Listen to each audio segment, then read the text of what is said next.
আসসালামু আলাইকুম। আশা করি সবাই ভালো আছেন এবং সুস্থ আছেন এবং ভালো সময় পার করছেন।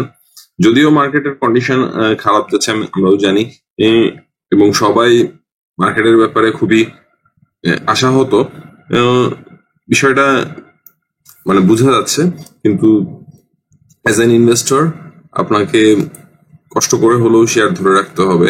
এ, আর অ্যাজ এ ট্রেডার আপনাকে স্টপ লস নিতে হবে ইমিডিয়েটলি। সো সো আজকের ভিডিওটা হচ্ছে পাবলিক ডিমান্ড একটা ভিডিও। সবাই জানতে চাচ্ছে যে টেকনোড্রাগের আইপিও কেমন জমা পড়তেছে এবং যে ওদের ব্যাপারে যে কেসটা ছিল, রুল নিশিটা ছিল, সেটার আসলে কি হলো, আইপিও কি আসলে করা যাচ্ছে কিনা বা করা উচিত কিনা। তো এই বিষয়গুলো নিয়েই আজকের প্রশ্ন হবে এবং কালকে পর্যন্ত যে ডিপোজিট হয়েছে সেই হিসাবে কিরকম আইপিও পাওয়ার সম্ভাবনা আছে সেটাও আমি দেখাবো। আমার ক্যালকুলেশন তো আগেই করা ছিল, জাস্ট ফিগার গুলো বসাবো। সো ভিডিওর লাস্ট পর্যন্ত দেখবেন এবং আমার চ্যানেলকে লাইক এবং শেয়ার এবং কমেন্ট করবেন অবশ্যই। আদালত যে কারণে রুল নিশি দিয়েছে, আসলে হইতে পারে এরকম যে পিএসসিসি এই কেসটাকে অত গুরুত্ব দিচ্ছে না, এবং এই কেসটা আসলে কোনো জায়গায় লিগালি অত বেশি স্ট্রংলি বলা নাই যে ওই টাকাটা নিয়ে, আইপিও টাকাটা নিয়ে তারা কি করবে বা কোথায় রাখা উচিত, এরকম কোনো ডিক্লারেশন কিন্তু এরকম ভাবে নাই, যে কারণে এই কেসটা অত জোরদার হয় নাই। যদিও কিনা পরবর্তীতে সে এই কেসটা কন্টিনিউ করতে পারে, বাট আদালত কিন্তু অলরেডি রুল নিশি দিয়েছে। রুল নিশি বলতে কিন্তু আমরা বুঝে থাকি যে একটু শুরুতেই বলে নেই, রুল নিশির যে বেসিক্যালি নিউজটা ছিল, তার পরবর্তীতে আমরা একটা নিউজ পেপারে দেখতেছিলাম এবং তার পরবর্তীতে এখনো পর্যন্ত কোনো নিউজ পেপার নিউজ পেপারে আসে নাই। এটা একটা ছোটখাটো আতঙ্কিত করেছিল, কিন্তু ডিএসসি 10 জনই কিন্তু ডিক্লারেশন দিয়ে দিয়েছে যে আইপিওটার টাকাটা জমা নেওয়া হচ্ছে এবং ইলেকট্রনিক সফটওয়্যার সিস্টেমের মাধ্যমে তারা বিডিং করে এসেছে। সেটা হলো এমন একটা ডিসিশন যে a rule nishi is a court order that will become final useless. Someone show the court why it should be changed. It's likely temporary decision that can become permanent if no one objects. Rule নিশিটা basically আরেকটু clear করে যদি বাংলায় বলি, তাহলে কোনো নির্দিষ্ট শর্ত পূরণ হওয়ার সাপেক্ষে আদালত কোনো আদেশের বলবৎ থাকাকে রুল নিশি বলে। এটি আদালতের একটি অস্থায়ী আদেশ। তার মানে হচ্ছে যে আমরা একটু বুঝতে পারতেছি যে যদি টেকনোড্রাগ এবং ওই ব্যক্তির মধ্যে একটা সমঝোতা হয় এবং টেকনোড্রাগ বুঝিয়ে দিতে পারে ওই ব্যক্তিকে যে এবং আদালতকে যে না, আমরা যে ফান্ডটা ইউজ করতেছি এভাবে ইউজ করতেছি অথবা এভাবে ইউজ করব, তাহলে এখানে আসলে ফার্দার কেসটা কন্টিনিউশন হবে না।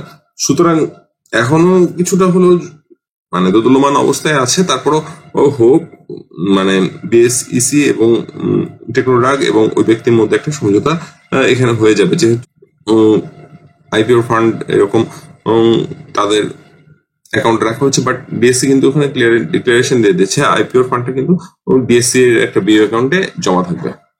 যদি আমরা এই নিউজটা পড়ি তাহলে বুঝতে পারবো, bankers have to upload the IPO application file of general public in the electronic subscription system from এত তো এত মানে 10 জুন 19-এর মধ্যে তাদের আপলোড করা হবে, জুন 19 থেকে জুন 23-এর মধ্যে আপলোড করতে হবে, and make the full payment to DSC through United Commercial Bank PLC account এত from 10 am of June 19, 2024 থেকে 23 জুনের মধ্যে during the banking hour.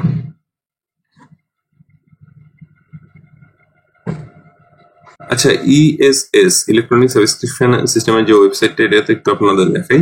এখানে যেমন টেকনোড্রাগ আইপিও অ্যামাউন্ট কত নিয়ে আসতেছে, ইআই অ্যামাউন্ট কত আছে, টোটাল সাইজ কত আছে, ইআই সাইজ, এখানে টোটাল ডিটেলসটা আছে যে এই সিস্টেমের মাধ্যমে কিন্তু তারা তাদের বিডিং গুলো হয় এবং প্লাস যে আমাদের টোটাল কি কয়টা শেয়ার পাবে এই লট গুলো ক্যালকুলেশন হয়। এবার ভিডিওর মূল পার্টে যাওয়া যাক। বেসিক্যালি আমরা সকলেই কনসার্ন ছিলাম যে টেকনোড্রাগের আইপিও আমরা কতগুলো পাবো এবং এখন পর্যন্ত যে পরিমাণ জমা হয়েছে তাতে কি স্ট্যাটাস দাঁড়াচ্ছে। বেসিক্যালি আমি 5টা ব্রোকারেজ হাউসের সাথে কথা বলেছিলাম এবং 5টার মধ্যে 5টা ব্রোকারেজ হাউসের এভারেস্টটা যদি আমি দেখি, যে এভারেস্টটা যদি একটু দেখি তাহলে তারা বলতেছে যে 18% মতো এখনো পর্যন্ত জমা পড়েছে আইপিও এবং আজকে লাস্ট ডেট। আজকে তাদের এক্সপেকটেশন অ্যাটলিস্ট 7 to 10% জমা পড়বে। তো যাই হোক, 18% যদি জমা পড়ে এবং এভারেজ ডিপোজিট অ্যামাউন্ট হলো 1 লাখ টাকার মতো, 80 থেকে 1 লাখ টাকার মতো, ধরলাম আমি 80,000, এখানে 1 লাখ টাকাই ধরি না, 1 লাখ টাকা ধরি, এভারেজ জমা পড়তেছে 1 লাখ টাকার মতো, এখানে 1 লাখ টাকা পড়তে হবে। সো যদি 18% বিও হোল্ডার এখনো পর্যন্ত জমা দিয়ে থাকে, তাহলে টোটাল 2,42,514টা বিও হোল্ডার জমা দিচ্ছে। এবং আমরা জানি যে এটা 29%, 25 থেকে 29% পর্যন্ত গিয়ে ঠেকবে। এটা আমাদের একটা ক্লিয়ার আন্ডারস্ট্যান্ডিং আছে প্রিভিয়াস আইপিও গুলো জমা থেকে দেখে। এবং আরেকটু বলে নেই যে আমরা জানি যে জেনারেল পাবলিক এবং এনআরবির জন্য আছে 55 কোটি টাকা বরাদ্দ। তো এটা আমার একটা ধারণার উপরে আমি এখানে বসালাম। এবং যদি 18% জমা হয়, 2,42,514 জন বিও হোল্ডার জমা দেয়, এবং তার মধ্যে থেকে আমি ধরে নিচ্ছি যে 18% 1 লাখ টাকা করে জমা দিচ্ছে, 18% 1 লাখ টাকা করে জমা দিচ্ছে। এই ফিগারটা আসলে কম বেশি হইতে পারে, হ্যাঁ। তো এই ফিগারটা আমি ধরে নিচ্ছি 20% 1 লাখ টাকা করে জমা দিচ্ছে, যেহেতু এভারেজ রেটটা তারা বলতেছে, আর বাকি 80% হচ্ছে 10,000 টাকা করে জমা দিতেছে। তো এই কন্ডিশন যদি হয় এবং আজকে যদি আইপিওটা ক্লোজ, মানে আজকে সকালে যদি ক্লোজ হয়ে যায়, আজকে সারাদিনের জমা নাও নেয় কথার কথা, তাহলেও কিন্তু 5.27 গুণ আইপিওটা জমা এখনো পর্যন্ত আছে। এবং এই হিসাবে আমরা কিন্তু 79 টাকা করে শেয়ার পাঠানোর সম্ভাবনা রাখি, 79।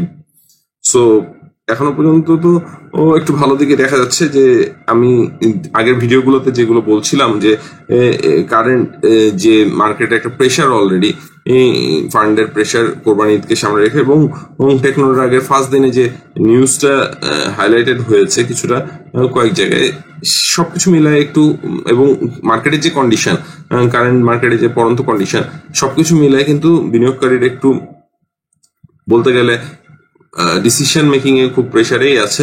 অনেকে করতে যাচ্ছে, করছে না, অনেকে এখনো পর্যন্ত ডিসিশন নিতে পারে নাই। সো পুরোপুরি যদি আবার একটু দেখে আসি, যে পুরোপুরি যদি আজকে যদি 7% জমা পড়ে, 7% মানে কিন্তু কম টাকা না, ওখানে 55 কোটি, এখনো পর্যন্ত জমা 10 কোটি টাকার মতো পড়ছে, 18%। এন্ড এখানে যদি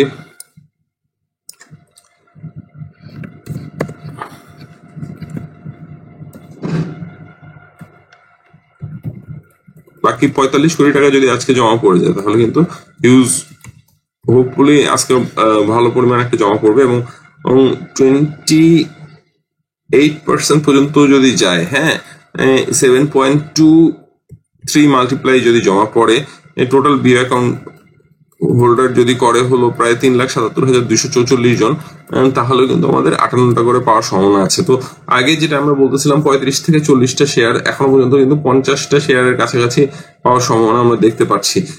এবং হোপ আপনারা যারা বিনিয়োগ করা বাকি আছে তারা করেন। আসলে শেয়ার মার্কেট একটু রিস্ক থাকে, হ্যাঁ, কিন্তু ভয়ে যদি বিনিয়োগ করা বা আগের প্ল্যান থেকে আপনি যদি বিচ্যুত হয়ে বিনিয়োগটা বন্ধ করেন, তাহলে কিন্তু আপনি যে লাভটা করা সম্ভব পাওয়ার, মানে পাওয়ার কোয়ান্টিটিতে, সেটা করার চান্সটা কিন্তু কমে যাবে। সো আপনাদের বিনিয়োগ যাত্রা অবশ্যই ভালো হোক, এটাই আমার কামনা। এবং সামনের দিনগুলোতে শেয়ার মার্কেট যাতে ভালো হয়, এই কামনা। আপনারা বিনিয়োগ করতে থাকুন, আমার চ্যানেলকে দেখতে থাকুন। Thank you all.